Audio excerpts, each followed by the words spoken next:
Dick Cheney, your father, a beloved figure among Democrats for many, many years.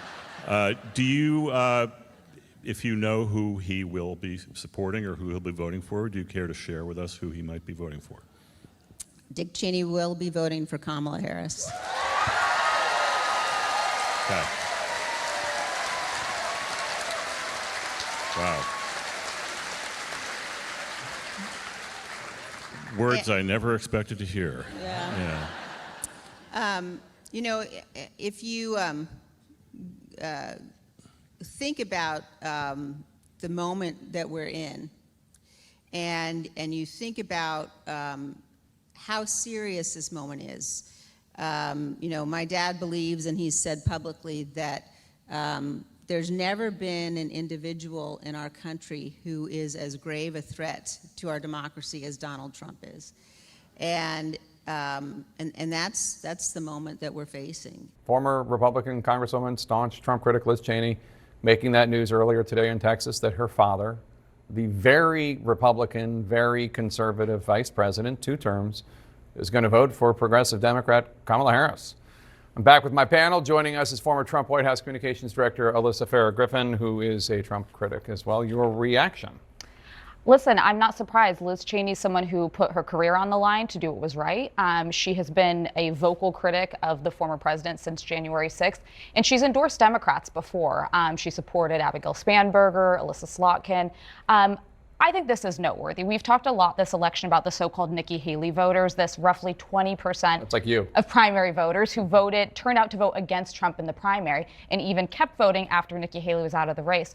Those voters are better understood as Liz Cheney voters. They're people who are reliable Republicans, probably with them in 2016, probably with them in 2020, but January 6th was a bridge too far. Not supporting Ukraine is a bridge too far. And that's enough voters to potentially sway the election. What do you think? Well, President Trump has the support of Nikki Haley. So if I'm working on the Trump campaign, she spoke at the RNC, I would deploy Nikki Haley into the 7 battleground states that actually matter to make sure that they're shoring up the vote. And we've seen her out there on the stump. So does a Liz Cheney and a Dick Cheney endorsement for Vice President Harris matter? I would argue probably not, because those Nikki Haley voters, the fresher, newer ones, are already going to probably be with Trump. She's with him too. What do you think? Well, the Dick Cheney endorsement is actually the one that seems to be shocking and a reminder of how far we have come from the grand old party of even the Bush administration. And to have someone like Cheney and Kamala Harris effectively on the same side is a better understanding of the risk to American democracy and national security. I mean, we have Trump's own former chief of staff, former defense secretary, former generals, all talking about how he is a risk to national security, and now to have Dick Cheney come and remind us of that is, I think, very compelling. And that's a key. You looked like you wanted to say something. Look, I think that voters are really concerned about the economy. I think endorsements are fun. It's a good flavor of the day. We had RFK a couple of weeks ago. Nobody's talking about it anymore. The page is going to turn here pretty quickly, and I don't think that a Liz Cheney or a Vice President Cheney endorsement is going to change the trajectory of this race. An endorsement, maybe not necessarily, but Alyssa, react to this, because it's not just a pledge to vote for Kamala Harris. Liz Cheney says she's going to hit the campaign trail. Take a listen. I'm not a campaign surrogate. I'm not, officially, I'm not, technically out there as a surrogate, but absolutely going to be in many key battleground states, very much focused on how important it is that we defeat him in this cycle. So if she goes to, let's say, Georgia, Arizona, and I don't know, Scranton, Pennsylvania, part of the Reagan Democrat parts of Michigan, I mean, she could create a permission structure for Republicans to vote for Harris, I guess. Well, and it's not just, by the way, Republicans vote for Harris. It's undecided swing voters, moderates, independents, suburban women. Think of Georgia, which Biden won by only 11,000 votes. Having a former popular lieutenant governor like Jeff Duncan, a lifelong Republican who looks out a central casting, say it's okay to be with a Democrat this time because democracy's on the line, supporting our allies is on the line. Having a Liz Cheney, a name that is associated with being a Republican much longer than Donald Trump's name has been, out in Pennsylvania saying, hey, This is about turning the page on the past, on the chaos, on the drama. That could absolutely work in these tight margin states. And it's specifically, and Alyssa, you were talking about this earlier, is to the down ballot tickets as well. It's not just a Harris play. This is about the different Senate candidates and making sure that that margin doesn't change or swings Democratic next cycle. I think we need to pay attention to turnout to bring this full circle. President Trump had the incredible ability to turn people out to vote in 2016. 0-4 voters, as we call them. They don't regularly participate. And what do they have to do? They have to make up the margin here. So I think digging into some of those rural counties where people don't typically participate, that's the challenge, and that's what Trump has to do to offset this. And let's talk about the debate now, because Alyssa, you spoke earlier with Democratic Governor Josh Shapiro on The View, and he said this. Listen, as much as we want to criticize Donald Trump, he's a liar, he's all these things. I think you said it before. People know Donald Trump. He is a skilled debater. He is a guy who's willing to say anything at any time just to get through a question. And he's a showman. He's been on TV before. So don't underestimate Donald Trump. So Donald Trump has been doing presidential debates since 2015. He did them in 2015, 2016, 2020. And now he's about to do his second one this year against a second opponent. Folks shouldn't underestimate him. This is a man who came up in the world of television, mass communicating to audiences. There's a world in which you get the Hannibal Lecter shouting out the Proud Boys off the rails Donald Trump, but I think it's far more likely you're going to get somebody who's trying to entertain, keep people's focus, and is going to hit on the few issues that he really succeeds on: border security and the economy. The worst thing the Harris campaign could do is underestimate him going into it, because he's proven he is capable of getting through these debates. I would argue he actually had a pretty successful second debate against Joe Biden last time. If that Donald Trump shows up, that's much tougher for Harris. Yeah, and she just experience-wise does not have the experience when it comes to doing these debates that he does. Nayara Hawk, Ashley Rich Stevenson, Alyssa Farah Griffin, thanks one and all for being here. Another very prominent Republican is now set to vote for Kamala Harris for President of the United States, and that would be the former Vice President of the United States, Dick Cheney. Cheney just issued a statement confirming his plans, first revealed by his daughter, former Congresswoman Liz Cheney, who also is set to vote for Kamala Harris. Dick Cheney, your father, a beloved figure among Democrats for many, many years. Do you, if you know who he will be supporting or who he'll be voting for, do you care to share with us who he might be voting for? Dick Cheney will be voting for Kamala Harris.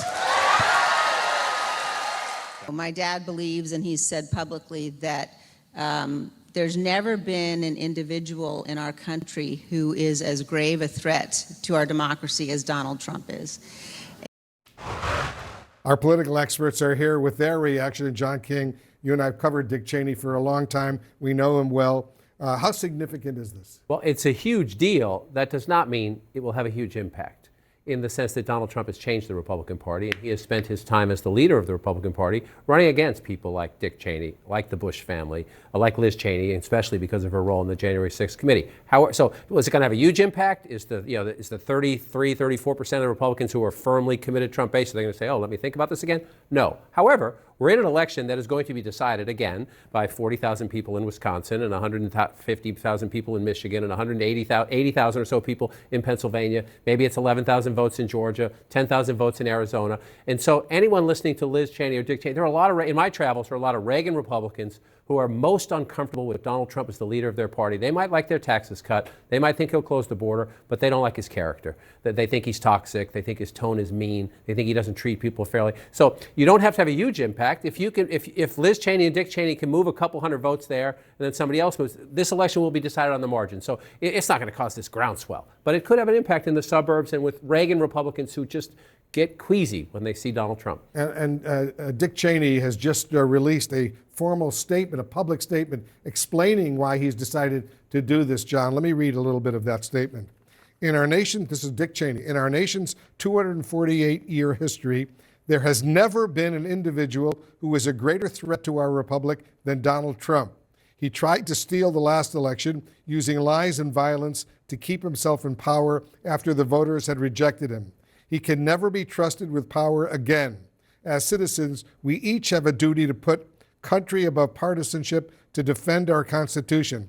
That is why I will be casting my vote for Vice President Kamala Harris. That's a blistering statement. Longtime member of Congress, a Conservative. Jerry Ford Republican, then the defense secretary, and then the vice president of the United States. Again, he's essentially saying, Republicans, look yourself in the mirror. This guy's a threat to democracy. You have to put your country above your party. And again, Donald Trump, like he does, he poisons the well. He makes people persona non grata so people won't listen to them. That's why he constantly attacks his critics, so that his voters won't listen to them. So we'll have to see as you go through it. But again, my point is, it doesn't take much. It doesn't take much in the margin of this election. And this is an opportunity. There's a big debate next week. This is an opportunity for the vice president to talk to Republican voters too, to your Nikki Haley primary voters, to Reagan Bush voters, to people who don't like Donald Trump, to say, you may not like me, you might not know me very well, I'm a Democrat, you may not have voted for me before, and you might not want to vote for a Democrat, but please listen to these respected figures in your former party who think Donald Trump is a threat. And she's already told Dana Bash that she would put a Republican in her cabinet.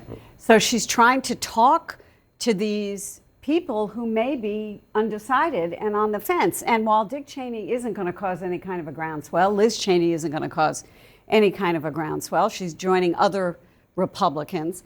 It is these people on the margins. And I think that Kamala Harris ought to talk about it a little bit. Yeah. Because Dick Cheney was Darth Vader to the Democratic Party. That was his name, And right? he even said his role was, after 9/11, I had an interview with him not long after 9/11, where he said, my role now is Darth Vader. He said, somebody has to always take the darkest view. Are we going to be attacked again? He said, you might be wrong when you take that view, but somebody has to always represent that view in the room to protect the country. So whatever you think of him politically, he is a patriot. He served his country in public service for a long time. So again, does that get the attention of enough people? We'll see. But it does, it does force a little bit of thought. And again, I think it gives the vice president a very powerful personal testament.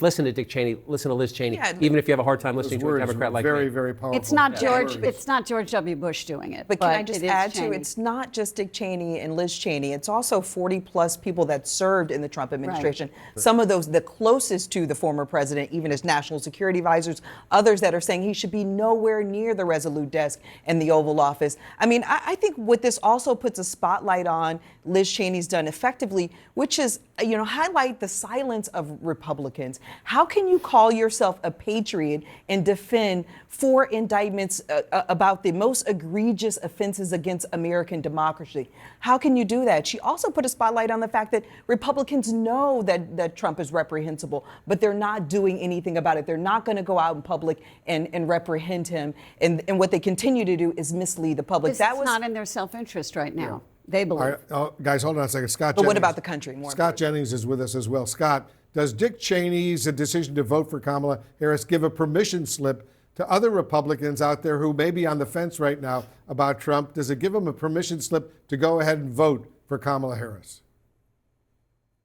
Well, I think if you're a national security Republican, if that's something that, on which you solely base your vote, obviously Cheney's worldview on that front is dramatically different than Trump and a lot of the people who support Trump. So, if there are voters out there who look at those issues solely, which are very few, maybe. I revere Dick Cheney. I worked for Dick Cheney. I served in the Bush White House when he was vice president of the United States and deeply respect him. I think what most Republicans would say is A, this statement's a little hyperbolic.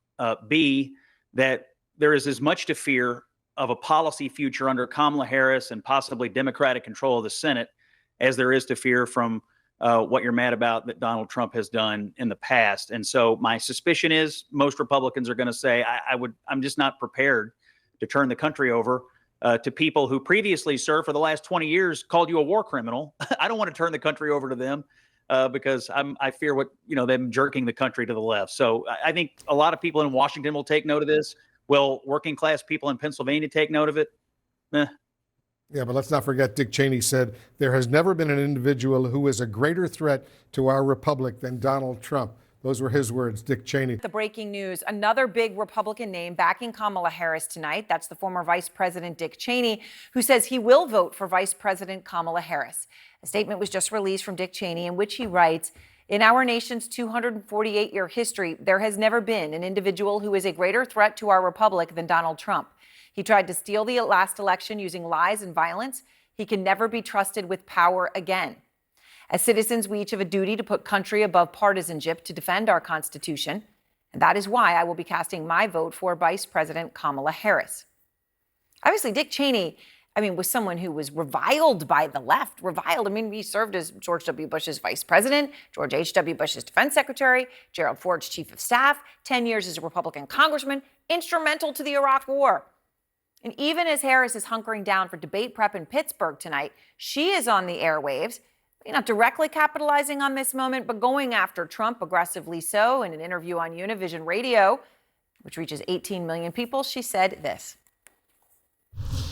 You know, this person who has talked about how immigrants poison the blood of America, this person who seeks to divide our nation, belittling people, belittling members of the military, for goodness sake. Harris going after him directly, not obliquely in any way. It is direct, on the nose, again and again. As for Trump today, he chose another target to attack. Frankly, I know you're going to say it's a terrible thing to say, but it couldn't have happened. It didn't happen. And she would not have been the chosen one. She would not have been the chosen one. At a time when he is trying desperately to win over women voters, Trump today chose his time to insult a different person, Jessica Leeds. If you don't remember that name, she is one of the women who accused him of sexual misconduct. So instead of focusing on Harris, he was talking about her and in an insulting her looks, part of a 45-minute rant outside a New York courthouse. It was out of a known Trump playbook. Every one of these cases, it's political interference. It's a witch hunt, just like the fake Russia. It's a hoax. It's a scam. It's a political witch hunt. But it is not just today's event where Trump went off message. Listen to Trump yesterday at an official event, which was about the economy. Here, he was actually talking about addressing the high cost of childcare. That was the question. Here's the answer. I have to stay with childcare. I want to stay with childcare, but those numbers are small relative to the kind of economic numbers that I'm talking about, including growth, but growth also headed up by what the plan is that I just told you about. We're going to be taking in trillions of dollars, and as much as childcare is talked about as being expensive, it's relatively speaking not very expensive compared to the kind of numbers we'll be taking in. Because he's trying to say that it would be affordable. These public appearances are not getting Trump the headlines that his campaign necessarily wants. In August, as we mentioned, he raised $130 million, which it sounds like a lot. It is, though, less than he raised in July. And Harris raised nearly 3 times that during the month. So that is the context. According to her campaign, the vice president brought in $361 million in the same time frame that Trump brought in $130. And Harris's team is already putting that massive amount of money to work. They say they're planning 2,000 events across the country. Their purchase right now in campaign ads already $370 million in committed money. MJ Lee is out front live outside the White House. And MJ, Trump off message today talking about Jessica Leeds, and she wouldn't have been the chosen one. I guess if he were choosing who he was going to have a sexual relationship with. I mean, this is where he was today. I know you have some new reporting, though, about what Harris has been doing with her time. In addition to those interviews, a lot of debate prep. What are you learning specifically about what she's doing? Well, Aaron, as you know, the Harris campaign could not have been clearer that they were not fans of the muted mic rule. But we did see earlier this week, they did begrudgingly accept the rule that the mics would be muted when a candidate is not speaking, but without once again complaining that they believe that this is going to be advantageous for the vice president. What a source tells me is that her best moments are when she's drilling down on somebody. So we've lost that. It takes a big thing off the table for us.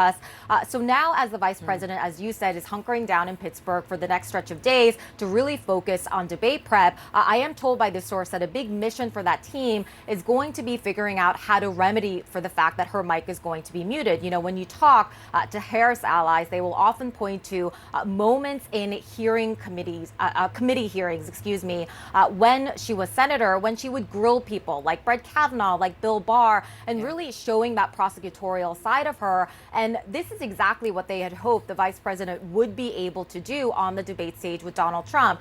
That is responding to him, questioning him, even interrupting him in real time, and showing that side of her that she now, they believe, can't do as freely given that the mics are going to be muted. The other piece of this, of course, is that they believe that with the mics now being off, that is not going to display sort of the more unhinged side of Donald Trump that they were hoping that they would be able to show the public next week. So all of these things are things that they are trying to remedy for again. Again, they've been very clear that this is not a rule that they are happy with, but again, they felt like they had to accept it for this debate to continue. All right, MJ, thank you very much. All right, so let's have a conversation about where we are. Aisha, let me start with you. Dick Cheney. So, Liz Cheney came out and gave her endorsement. Now her father, Dick Cheney, coming out and saying, in our 248-year history of America, there's never been an individual who is a greater threat to our republic than Donald Trump. I would bet that had I said to you even a year ago, 5 years ago, 10 years ago, that you'd be sitting here being like, thank God I love Dick Cheney. You tell me I was on La La Land. Okay, but let me just ask you, are you excited about this endorsement? Does this help? Well, you could knock me over with a feather. Honestly, I don't think that anyone would thought that we would have seen the day that Dick Cheney, of all people, would come out so viciously against his own party. So let's just talk about that. This is as much of an indictment on the current state of Donald Trump's party right now as anything. But then to also abandon the party and then go affirmatively for the Democrat, it really just tells you the dire straits that they are in and the danger that Donald Trump presents if, in fact, we were to let him enter the White House again. So, Scott, obviously, I know you're close with the Cheneys. You've known them for a long time. You're friends with Liz Cheney. You shared these photos of the two of you together with us. There's you and Liz Cheney. I know you were close in your time in Congress. Dick Cheney did an event for you as well as someone in the military. I know that you know him in many capacities. So what do you think of this? When you hear him say this is the individual there's never been an individual till Donald Trump that's a greater threat to our republic. He can never be trusted with power again. And I'm casting my vote for Vice President Kamala Harris. Does it give you any pause? No. Listen, let me first say I have respect for the former vice president and obviously Liz. We were close when we were in Congress. Yeah. Both of them, and they're entitled to their opinions and who they want to support and not support. And I disagree with them. I deeply disagree with what they're doing. I don't think it moves the needle at all, to be honest with you. And it's, Kamala Harris, the vice president, her policies and positions are in direct confrontation of the values that the former vice president and Liz have, 100%. And so, and my personal opinion is their positions and their policies, hers, Kamala's, the vice president, are much more dangerous for the future of this nation than President Trump, of course. So, Tolu, when we look at how this is all playing out, obviously the Cheneys don't have any effect on the fundraising numbers that we have thus far, that's for sure. But the numbers for August that came out of the Harris campaign, right? Last night we had heard it would be more than double Trump's August haul. We'd seen some numbers out there that on other outlets that showed around 300 million. But the actual number came out way more than that, 361 million, nearly triple. So nearly triple the number of amount of money raised in 1 month. She also has $100 million more than Trump in cash. So, when you look at it that way, too, it's like, okay, look, I mean, if it comes down to money, we're done here. Is it that simple? Is that for me? It's never that simple in politics. Money helps. Money will allow Kamala Harris and her campaign to try to reach more voters, including some of those Republicans like Dick Cheney, people who aren't used to getting mailers and ads from Democrats, aren't used to hearing an appeal directly from Democrats in their communities. This money will allow Kamala Harris, who has a much bigger, larger, more advanced operation in terms of turning out the vote than Donald Trump does. It will allow them to continue to power that operation, which is huge. It's a huge machine. And whether or not that machine is able to overcome the momentum that Donald Trump has, not because he has a lot of offices or a lot of staff in these states, but because people genuinely decide that they want to vote for him. People think that he is their standard bearer. He is the person that represents them. They came out in large numbers in 2020 and in 2016. Yeah. Whether or not the machinery and the money behind Kamala Harris can overcome some of the momentum that Donald Trump has had over the course of his career, that is a question that remains to be seen. But the money definitely helps, and it shows that Kamala Harris has momentum behind her as well.